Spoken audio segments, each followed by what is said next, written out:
Gaza में Hamas से,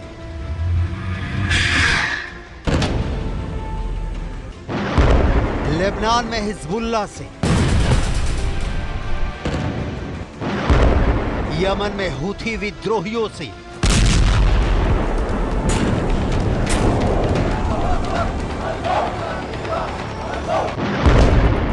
Syria में ईरान समर्थित मिलिशिया से,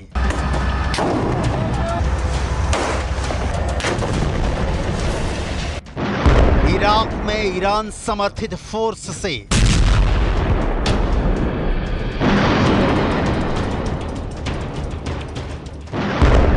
बहरीन के मिलिशिया संगठन से,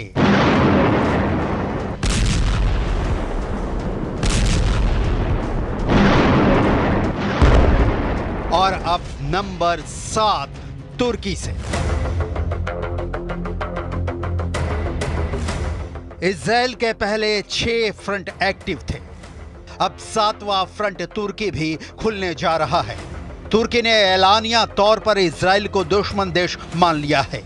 राष्ट्रपति एर्दोआन ने पहले इजराइल में घुसकर मारने की धमकी दी, फिर उनके मंत्री ने इजराइल को तबाह करने की धमकी दी, और अब खबर है कि तुर्की ने इजराइल के राष्ट्रपति इसहाक हर्जोग के एक अनुरोध को अस्वीकार कर दिया है। इजरायली राष्ट्रपति अजरबैजान की राजधानी बाकू में चल रहे COP29 जलवायु शिखर सम्मेलन में जाने के लिए तुर्की के हवाई क्षेत्र का इस्तेमाल करना चाहते थे, लेकिन तुर्की ने उनके अनुरोध को अस्वीकार कर दिया है।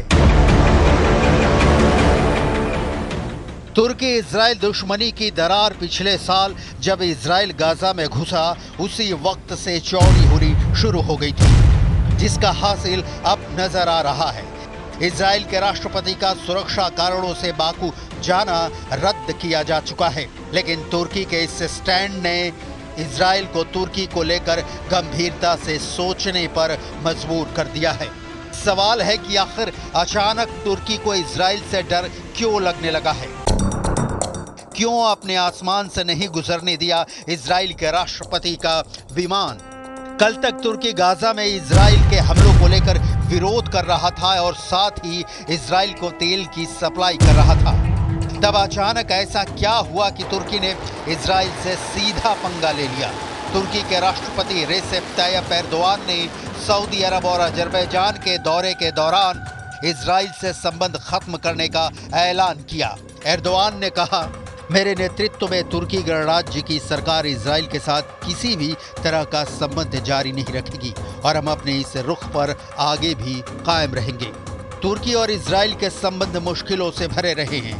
तुर्की दुनिया का पहला मुस्लिम बहुल देश था जिसने इजराइल को मान्यता दी थी।